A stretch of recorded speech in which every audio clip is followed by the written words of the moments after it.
정치의 새로운 100년을 준비한다. 21세기형 국회 싱크탱크 정치연구소 영앤영. 정치권에 보내는 비대면 정치 컨설팅, 오늘도 뜨겁게 분석해 보겠습니다. 정치는 데이터다, 정치는 과학이다. 박시영 윈지코리아 컨설팅 대표, 어서 오세요. 네, 반갑습니다. 정치는 촉이다, 정치는 감이다. 최영일 시사본부 진행자, 어서 오세요. 안녕하십니까. 자, 전국민 재난지원금 고집하지 않겠다, 이재명 후보가 태도를 바꿨습니다. 이거 이재명 후보 판단 잘한 건가요? 저는 일단은 뭐 이재명 지사는 보편적 복지 전 국민을 대상으로 쥐한다. 이게 이제 소신이고 철학이기도 합니다. 전 국민들 바라는 사람들 많았어요. 빨리 이재명 후보가 추진해달라, 이렇게 응원하는 사람들 많았습니다. 많았는데, 근데 사실 요즘에 여론조사 해보면 전국민 재난지원금 추가 지급에 대해서는 긍정적인 것보다 부정적 여론이 높았거든요. 요즘은 그러더라고요. 왜 그러냐면 지금은 이제 그 손실보상제 등이 이제 풍부하게 그 소상공인들의 자영업자들한테 지원이 못 되고 있기 때문에 직접적인 피해 계층이 이분들을 좀 더 두텁게 먼저 챙기는 게 급선무다, 이렇게 좀 국민들이 보는 것 같아요. 때문에 그런 여론을 이재명 후보가 존중한 거고, 그리고 저는 이렇게 생각합니다. 보편적 복지, 선별적 복지 둘 다 필요하거든요. 굉장히 융통성 있게 가는 것이 오히려 중도층한테 소구력이 높다. 오히려 이재명 후보는 추진력이 강하기 때문에 이재명 합니다, 이게 이제 캠페인 슬로건 아닙니까? 그런데 이재명 합니다 앞에 붙어야 할 게 뭐냐면 방향성에 대한 국민적 공감대를 높이는 정책이 앞세워야 하거든요. 그런 측면에서 저는 잘한 정책이다. 최영일. 네, 저는 뭐 보수는 선별, 진보는 보편, 이 이분법 싫어요. 상황에 따라 적절한 게 좋은 거죠. 그러면서는 이게 이분법적 판단 무조건 보편이어야 해, 100%여야 해 해서 좀 실용주의 노선을 보이는 건 유연성이 있네, 괜찮네. 그렇죠. 고집 부리지 않는. 그냥 막 밀고 나가진 않네, 이럴 수 있어요. 그런데 정치적으로요. 그런데 지금 보시면 언론에서 쭉 쓰는 게 철회 이렇게 쓴단 말이에요. 그렇죠. 이 얘기 잘 들어보면 철회 아니에요. 유보예요, 유보. 제가 보기엔 전략적 유보예요, 어찌 보면. 지금 뭐가 부담이냐 하면 지금 이 소상공인 고통에 대한 얘기가 계속 나오는데 손실보상이 3개월 소급이다 보니까 1년 반이 날아간단 말이에요. 그럼 이게 미국, 일본 이런 거 다 메꿔줬다고 하는데 우리 정부는 선진국인데 좀 미진한 거 아닌가? 아까 말씀하신 대로 풍부하지 않다. 굉장히 좀 희박하다. 언론에서 많이 다루잖아요. 방송사에서. 그런 문제들에 대한 것도 필요한데 지금 저 야당의 후보는 지금 내가 대통령 되면 50조 푼다. 현실성 문제는 계속 따지고 있지만 어쨌든 와닿는 건 50조 큰 돈을 한꺼번에 쏘겠다는 거 아니에요? 소상공인에게. 근데 이제 이재명 후보는 여기서 판단을 해야죠. 그런데 지금 국민들이 보니까 이번 정기국회 내 관철하겠습니다 했는데 홍남기 경제부총리랑 싸워요. 여당과 정부가 막 싸워. 그 사이에 이재명 후보가 그게 좋지 않았어요. 불씨를 제공했어. 그러니까 이재명 후보가 한 얘기 중에 핵심은 지금 혼란을 야기할 수 없다. 지금 지급되고 있거든요. 손실보상이 10월 말부터. 이거 지급되고 있는 거 빨리 원활하게 지급되도록 하고, 내 거는 지금 혼란이 야기되면 기다렸다가 내년 적정 시기 하겠다. 그건 철회 아니라고 보거든요. 그리고요, 이거는 그 이재명 후보가 원래 전국민 재난지원금 추가 지급과 그다음에 소상공인 두텁게 지원하는 두 가지를 다 이야기를 했어요. 최초에 이야기를 했는데 강조점이 재난지원금 쪽에 좀 더 방점이 찍히다 보니까 그 이야기만 국민들한테 전달이 된 겁니다. 때문에 지금의 국민 정서에서는 피해 계층을 두텁게 지원하는 쪽이 선결 과제라고 국민들이 보고 있는 거거든. 때문에 그 부분에 대해서 유연성을 좀 발휘한 거죠. 소상공인도 먼저 좀 지원하고 그다음에 재난지원금은 그 다음에 하자. 그런데 느낌. 정치적으로 이재명은 전 국민들한테 다 재난지원금을 주려고 하는데 늘 그래왔죠. 국민의힘이 막고 그다음에 그 기재부에서 막아서 못했다. 그렇게 생각하면 국민들이 이재명이 주려고 했는데 또 다른 데서 막았어. 이게 정치적으로 유불리를 따지자면 어떻습니까? 저는 기존 지지층들은 이재명 후보의 뭐 그런 추진력이나 이런 부분들, 그다음에 뭐라도 하나라도 본인한테 이득되는 정책들을 하는구나. 이 이미지는 사라지지 않는다고 봐요. 중요한 거는 지금 그 예를 들면 유보층, 판단 유보층, 스윙보터 네. 이런 층한테 소구력을 높이는 게 중요한데 그런 부분에서는 굉장히 유연하게 접근하는 원칙만을 고집하지 않고 유연하게 접근하려고 하는 모습이 이런 것들이 차곡차곡 쌓이면 오히려 득점 포인트가 된다. 저는 이게 득실이 공존해요. 지금 이재명 후보 아까 말씀드린 대로 실용주의적이네 또는 유연성이 있네 이거는 득이에요 분명히. 그런데 문제는 뭐냐면 결과적으로 보면 당정청이 네. 혼란을 야기하다가 네. 집권 당인 민주당과 정부가 불협화음을 내면서 못한 거 아니냐. 그렇죠. 그럼 결론은 이재명이 관철을 못 시킨 거 아니냐. 카드는 뽑아들었는데 네. 합니다라고 했는데 못하는 것도 있는 거 아니냐. 이렇게 또 이 반대쪽에서 공세를 하면 이게 조금 빈궁해질 수도 있어요. 그리고 당이나 정부도 설득을 못 해놓고 이렇게 막 지르면 어떻게 이렇게 생각하는 사람도 그래서 있어요. 득실이 공존을 하는데 네. 저는 이건 앞으로의 여론 추이를 좀 지켜볼 필요는 있어 보입니다. 궁금한 거는 정말 국민의힘 쪽에서 이번 새 예산 관련해서 50조를 반영할까요?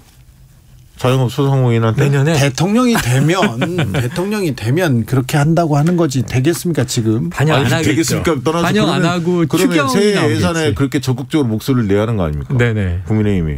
안 낼 것 같아요. 저는 5월에 만약에 내년 3월 9일이 대선이지만 네. 인수위 기간 2개월이 있으니까 네. 문재인 대통령 때는 인수위 기간이 없었고요. 네. 5월에 이제 이취임을 한단 말이에요. 네. 그럼 5월 이후 추경 이 그렇죠. 얘기가 야권에서도 내년 있었어요. 얘기죠. 내년 네네. 올해 아니, 얘기가 근데 아니라. 지금 사실 부동산 그 개혁 입법 관련해서도 대장동 관련돼서 사람들이 열이 많이 받았잖아요. 공공 환수 문제. 불로소득을 네네. 공익 환수하자. 예. 근데 지금 상임위에서 국민의힘 의원들이나 이런 분들이 이 부분에 대한 동의를 하지 않고 있어요. 원래 반대해 왔던 이제 네, 그게 쪽이고 근데 그 전에는 대장동 이슈가 있을 때는 네. 이 부분에 대해서 목소리를 높였다가 반짝 높였죠. 반짝. 보수 언론들도 다 높였다가 네. 실제 이제 이 부분에 대해서 상임위에서 논의를 들어가니까 네.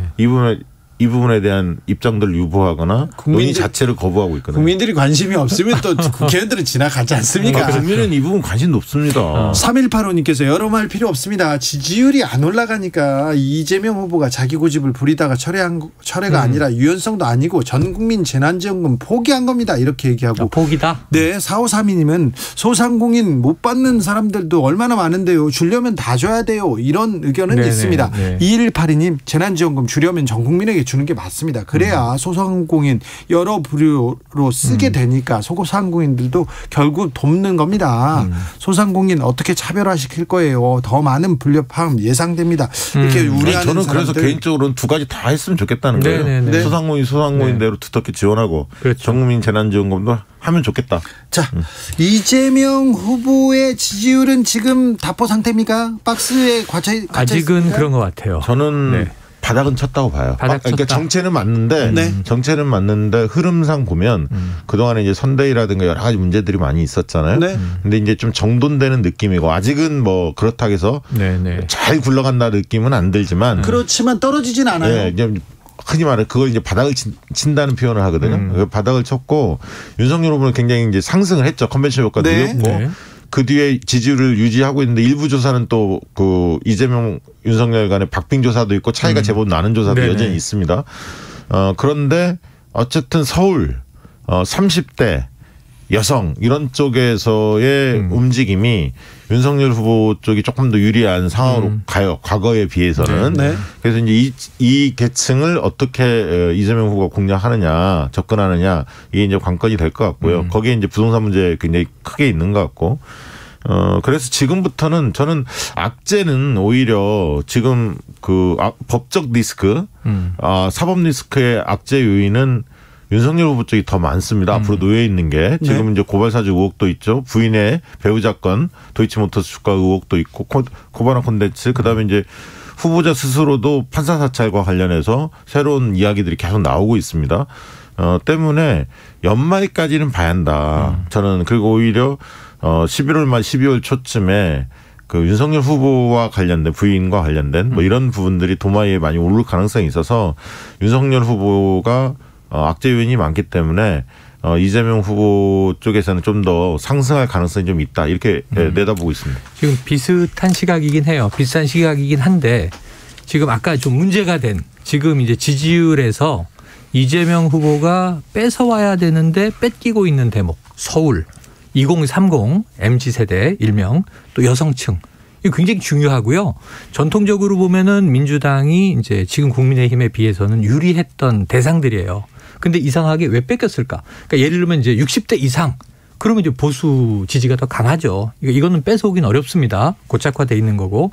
그런데 그 이유를 보면 이재명 후보가 미워서 혹은 윤석열 후보가 좋아서 이게 아니에요. 그렇죠. 그러니까 상품에 대한 판단이 아니고 예. 지금 현재 문재인 정부 하에서 그들이 느끼는 불만 요인이 있기 때문이에요. 그렇습니다. 그 불만이 제거되거나 해소되면 혹은 그 윤이나 이나 누가 더 내 문제를 잘 해결해 줄 거야라는 또 해법이 제시되면 바뀔 수 있고 달라지는 거예요. 그러니까 이게 지금 국면은 후보 요인보다는 정당 요인이 더 큰 거예요. 맞습니다. 정당 요인 또 이슈 요인이죠.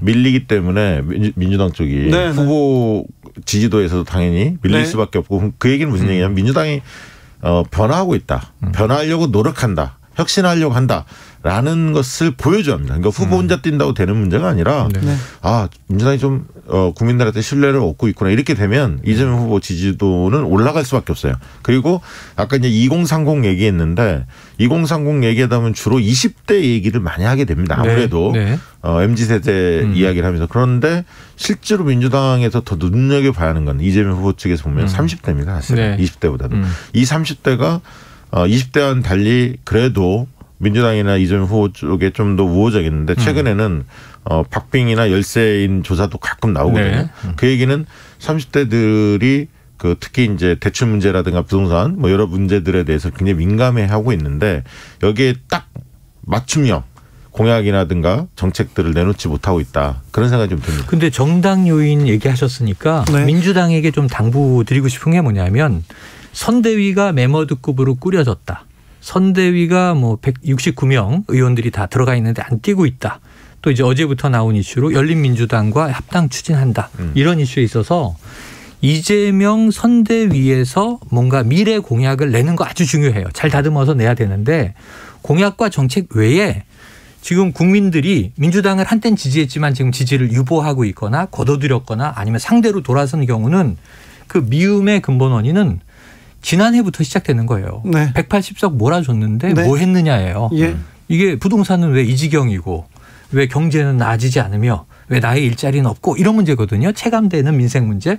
그럼 민주당은 공약 내는 건 지금 효과 없어요. 그러니까 태도면을 바꿔는 정기국회와 예산국회에서 지금 띄워줘야 돼요. 내년 예산에 내 반영한다. 이런 문제들을. 네. 그러니까 지금 할 수 있는 일이 있는데 내년에 이재명 후보가 당선되면 할 기회가 아니라 민주당은 지금 네. 집권 여당이기 때문에 지금 해줘야 민주당에 대해 마음이 많이 상했습니다. 김우성님은 다수당 만들어주니까 세금만 많이 걷고 부동산 오르고 그래서 민주당 싫다고 얘기합니다.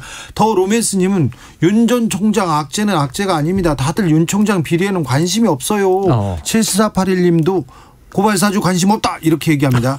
3007님께서 공개된 악재는 악재로 나타날 수 없음을 이명박 전 대통령이 잘 보여줬다고 생각합니다. 정권 심판은 끝없는 반성과 용서를 구해야 합니다. 이렇게 저는 얘기합니다. 사실 김건희 씨가 가장 큰 리스크 요인인 것 같아요. 윤석열 후보 측에서 볼 때는. 왜냐하면 지금 이 문제에 대해서는 상습적인 학력 위조라든가 그다음에 지금 도이치모터스 주가 의혹 이 부분에 대해서는 국민의힘 그 의원들도 쉽게 방어를 못합니다. 상황을 좀 보겠다. 뭐 이런 식으로 왜 답변을 안 하는지 이런 식으로 나오는데 여기에 김종인 비대위원장이 등장하지 않습니까? 그럼 계속 이제 질문이 쏟아질 거예요.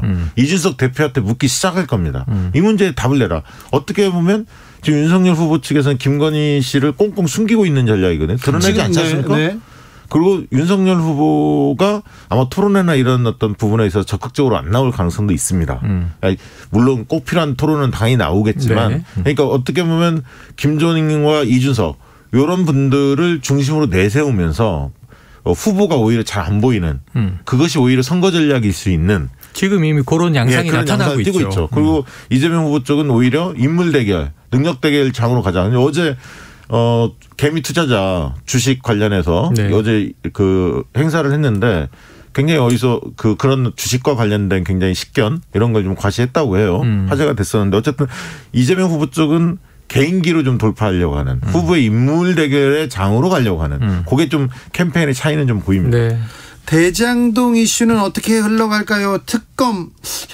특검을 받아들이겠다. 뭐 현실화되고 있는 것 같습니다. 윤석열 후보도 쌍특검 하자 이렇게 얘기하는데 아니 다음 주 정도 되면 중간 수사 결과가 나올 수밖에 없지 않습니까? 나올 수밖에 없고요. 네. 재판 때문에. 김학의 씨 구속 기간도 22일이 끝이기 때문에 다음 주 월요일 되면 중간 수사든 뭐 이 지금까지의 수사를 정리하든 뭔가 발표가 나와야 되고 해당자들에 대한 기소 불기소 여부가 결정이 돼야 돼요. 이제 그런 면에서 지금 다음 주가 대장동은 한번 전환점인데 문제는 이게 누구냐 하면 화천대유와 관련된 주요 핵심 주주들, 이 오너들에 대한 얘기예요. 이 김만배, 남욱, 그리고 정영학은 불구속, 또 정민영 변호사 이런 인물들이고 또 하나는 유동규 전 본부장은 구속돼 수사되고 기소됐으니까 이게 가는데 추가된 덩어리가 다음 주에 안 나온단 말이에요. 뭐냐면 이번 주에 곽상도 전 의원에 대해서 압수수색이 있었어요. 이게 중요한 대목이죠. 중요한 대목인데 이제서야. 그리고 이게 과연 그럼 곽상도 이 전 의원의 알선수재 혐의가 지금 뇌물에서 알선수재로 바뀐 게 하나은행 그 회장과 연결되는 과정에서의 고리가 있는 건지 등을 얘기해야 되는데 그리고 지금 또 하나 추가. 대장동에 지금 이재명 후보가 주구장창 강조하는 내용은 2010년 내가 시장 된 때부터 파봐야 대장동 개발의 역사는 그 이전으로 거슬러 올라가는데 2009년에 부산저축은행이 1,100억 원대 부실 대출을 한 걸 왜 수사를 그때 윤석열 주인 검사는 덮었나. 이것도 대상에 넣자. 근데 이제 지금 윤석열 후보는 뭐 대상을 이것저것 다 집어넣으면 그게 무슨 특검이냐 말장난이다 이런 얘기를 한단 말이에요. 이게 이거는 기싸움을 하는 중이에요. 근데 이런 수사 결과는 안 나와요. 다음 주에. 그래서 대장동은 또 늘어지는데 그럼 이재명 후보는 특검 가자는 거죠. 이 수사의 결과가 미진하면이 아니라 이번에 말이 바뀌었어요. 조건부가 떨어졌어요. 아니 근데 예를 들면 박영수 특검이나 법조인들 있지 않습니까? 이런 분들에 카르텔, 대한 법조 카르텔. 그 의구심이 굉장히 큰데 50억 클럽에 많이 나왔죠. 이 부분에 대해서 소환했다 이런 소식조차가 없어요. 안 들리는 거 아닙니까 지금? 그러니까 오히려 지금 여당이나 이재명 후보 쪽에서 검찰 수사 세월이네. 그럼 차라리 미진하니까 지금 딱 봐도 미진하니까 특검으로 바로 가자 이렇게 전환을 한 거고. 적어도 다음 주 정도면 예를 들면 유동규 부분은 이미 많이 했기 때문에 이재명 후보와 관련된 얘기는 아마 할 거예요. 밝혀진 게 없을 가능성이 있는데 실제 어떻게 나올지는 지켜봐야죠. 지금 뭐 정진상 실장 얘기가 간혹 이제 매체에도 나오고 그래서 자, 어떻게 될지를 하나 봐야 되고 이재명 후보와의 연관성. 또는 지금 현재 역으로 국민의힘 게이트 아니냐 이렇게 얘기할 때 그럼 지금 야권 보수정당의 일부 정치인과 법조 카르텔과의 연관성. 아니, 그런 면에서 법조 기자들이 그 자리에서 물었으면 좋겠어요. 왜 조사해야 할 때를 안 하는지. 아까 법조 카르텔과 관련해서도 조사 안 들어갔지 않습니까? 안 들어갔죠. 대장동에서 중요한 부분, 짚어야 될 부분, 질문해야 될 부분 진짜 많은데 빠져 있어요. 왜 그런 질문은 없고 그런 기사는 안 나오는지 답답해 죽겠어요. 빠져 있을 뿐만 아니라 이번 주의 화제는 도이치모터스 주가 조작이에요. 권오수 회장이 구속됐기 때문에. 김건희 씨는 왜 소환을 안 하는 그리고 거죠? 오늘 재판이 시작됐기 때문에. 그래서 그 부분에 대해서 지금 KBS의 홍사훈 기자가 도이치모터스 일타 강사가 돼 있는 게 다른 경제 기자들이 안 하는 얘기를 하고 있단 말이에요. 지금 이 윤 후보가 최근에도 무슨 얘기를 했냐면 경선 과정에서 홍준표 후보가 요구해서 계좌를 공개하지 않았느냐. 문제 없는 거 확인하지 않았느냐. 그대로 문제가 없다. 나는 무고하다. 이렇게 얘기를 해버렸는데 문제는 뭐냐면 이게 홍사훈 기자 얘기로는 보름치의 그 공개한 계좌 내역으로는 주가 조작의 정황을 확인할 수 있는 시기도 아니고 내용도 아니다. 2010년 9월부터 주식이 천정부지로 치솟았으니 그때 계좌를 공개하라. 왜 그 이전에 엉뚱한 시기에 계좌를 공개했느냐. 근데 이 이야기를 묻는 기자가 드물다. 이거 너무 좀 문제예요. 그러게요. 그 중요한 부분인데요. 김기현 원내대표가 대선 전에 특검에서 끝내자 이렇게 얘기하는데 이게 가능합니까? 어렵습니다. 불가능하네. 그러니까 지금 이게 묘하게 돌아가는 게 여당과 이재명 후보가 특검 세게 이제 조건 떼고 무조건 이제 특검 하자고 하는데 그런데 다만 차이는 뭐냐면 지금 이준석 대표나 윤석열 후보는 쌍특검인데 민주당 쌍특검 아니에요. 대장동만 특검하자예요. 왜냐하면 지금 고발사주 의혹이 쌍특검의 한 축인데 고발사주 의혹을 공수처가 수사를 하고 있는데 아니 그건 맞는데 쌍특검으로 나갈 가능성도 있어요. 무슨 얘기냐. 고발사주가 아니라 부인 예를 들면 도이치모터스나 몇 가지 그 일가들을 그 본부장 리스크라고 얘기하던데 본인과 본부장 부인 그다음에 장모 세 분에 관련된 지금 논란거리가 굉장히 많지 않습니까? 네, 네. 이 부분들을 특검 가자 이렇게 주장할 수도 있는 거예요. 그러니까 이제 민주당이 요구할 수 있는데 그것을 받겠느냐. 그러니까 양쪽 다 못 받고 네네. 특검 공방만 벌이다가 그냥 일단락되고 대선 들어갈 가능성도 있어요. 또는 국민 여론에 밀려서 합의된다 하더라도 대선 이후에 지금부터 한 달 이후에 특검을 합의하고 짜여지면요. 보통 우리가 60일, 90일인데 90일 플러스 알파란 말이에요.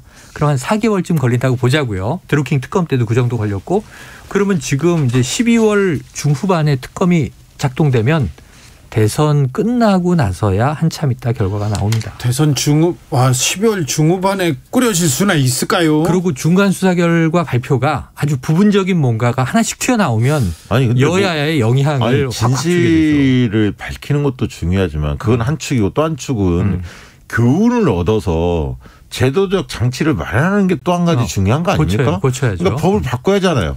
법을 근데 그거에 대해서 여야가 합의를 해야지.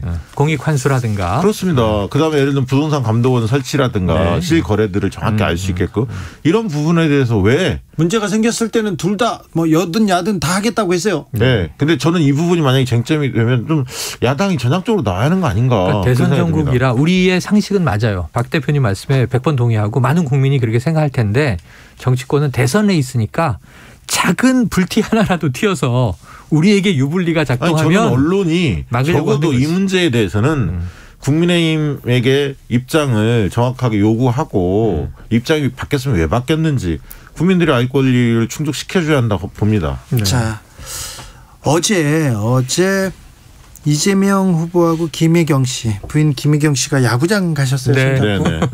평소에 손을 잡고 다니는지는 모르겠습니다. 네네. 다정한 모습을 보였습니다. 자, 김건희 씨는 언제 나옵니까? 안 나올 것 같은데요. 대선에서요? 거의 끝까지 안 나오다가 그러니까 이런 문제가 일단락이 돼야지. 도이치모터스 뭐 코바나 컨텐츠 계속 있잖아요. 몇 가지가. 네, 그렇죠. 그게 좀 일단락 돼야지. 제가 볼 때는 나서는 게 도움이 안 된다. 이렇게 판단하지 않을까요? 근데 계속 안 나오면 이게 좋게 보면 신비주의 전략이 되는데 의혹이 커진단 말이에요. 의혹이 증폭되죠. 안 보이면 이 어느 정도까지 국민들이 나오겠지 기다리다 그 이상을 넘어가서 안 나오면 의혹이 증폭돼요. 의심이 커지고. 이게 대중 심리예요. 그러면은 저는 나오는데 나오는 타이밍이 언제냐 하면 그걸 지금 가리고 있는 게 국민의힘 내부의 고도의 전략인데 이 도이치모터스가 이번 주에 화제예요. 네. 그리고 이제 대장동은 국민들이 좀 지겨워하고 있어요.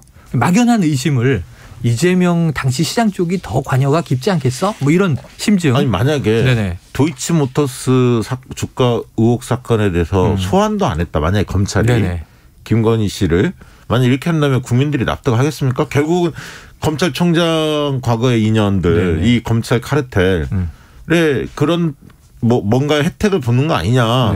이렇게 의구심을 가질 가능성이 있거든요. 그렇죠. 저는 그러면 쉽지 않을 거라고 봅니다. 그런 국민도 있을 거고 이걸 윤석열식 화법으로 바꾸면 현 정권의 검찰이 내 배우자에 대해서 털었는데 지금 17개월 됐잖아요. 17개월 중에 수사한 건 지난 3월에 윤석열 총장이 물러나고 그 이후에나 수사가 시작됐지.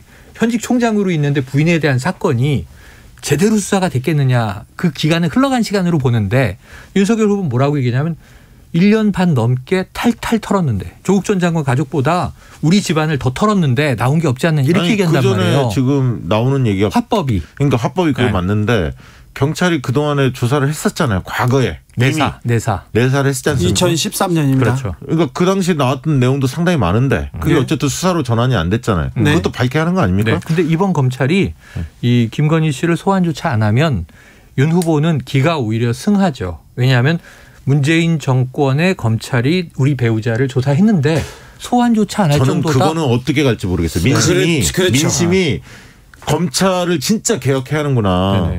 한편이다. 한패다. 검찰 사람들 식구들은 다 봐주기 수사한다. 이렇게 역풍이 불 수도 있습니다. 그렇습니다. 그래서 저는 김건희 씨는 12월에 등판합니다. 등판합니까? 더 그 이상 안 나올 수는 없습니다. 자, 박시영도 걸어야죠. 언제 등판합니까? 연말은 넘길 것 같은데. 연말 넘기다. 내년으로 간다. 저는 연내 연말. 연내 연말로. 그러니까 저는 소환이 당연히 될 거라고 봐요. 소환조차를 안 하면 수사 오히려 그게 윤석열 후보한테 훨씬 더 악재가 될 거예요. 그래서 소환을 한다면 12월로 넘어가면 검찰이 어차피 소환할 거라면 이 질질 끌면 검찰도 힘들고 불편해요. 그래서 11월 내에 소환해서 조사하는 형식을 갖추겠죠. 네. 그러면 이제 이 소환 조사와 혹은 수사 기소는 그대로 가고 네. 대선 후보 영부인 후보로서 12월에 나온다. 자, 알겠어요. 여기서 마지막으로 홍준표 의원은 어떻게 갑니까? 계속 혼자서 이렇게 갑니까? 마이웨이죠. 지금 이미 네. 뭐 지금 이렇게 얘기를 해요. 자, 선대위에 꼭 참여하는 것만 뭐 돕는 거냐? 백의종은 한다고 했으니까 가만히 있는 것도 돕는 거다인데 그 청문 홍답 보면요. 저는 여기서 답이 나왔습니다. 청년이 물어봐요. 윤석열 후보가 대통령이 되면 어떻게 됩니까? 나라의 불행입니다.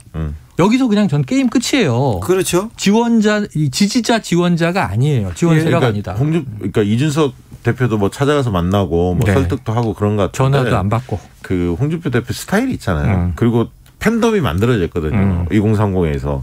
근데 그거를 그 층을 배신하고 갈 수는 없을 거다. 놓치지 않을 것이다. 네. 그렇습니다. 넥스 다음 선거도 생각하고 그렇죠. 있기 때문에. 네. 그러면 홍준표는 계속 마이웨이. 마이웨이인데 양비론으로 갈 거예요. 아니, 모두 까기. 김종인 비대위원장하고 굉장히 사이가 안 좋은데 그분이 원톱으로 나서는데 네. 참여하겠습니까? 원톱으로 나섭니까? 김종인 비대위원장. 아니 본인 나서고 싶어 하시는 것 같은데. 근데 네. 여기서 다음 주에 못 모셔오면 네. 국민의힘은 큰일 나요. 못 모셔오면. 근데 지금 너무 윤석열 후보도 뱉어놓은 얘기가 많아서 김병준 카드도 그렇고 뱉어놓은 얘기가 많아서 여기서 윤석열 김종인 비대위원장의 원톱으로 정리가 만약에 되면 네. 그야말로 이제 상황론 얘기가 나올 거예요. 그러니까요. 김종인을 모셔오는 게 윤석열 캠프에는 윤석열 후보한테는 도움이 될까요? 그것도 주목해 봐야 합니다. 자, 정치연구소 영앤영 네. 여기서 인사드리겠습니다. 두 분 감사합니다. 고맙습니다. 1060님께서 쌍특검 받게 하고 완료 시까지 대선 보류합시다. 여기까지 하는 거 이거 너무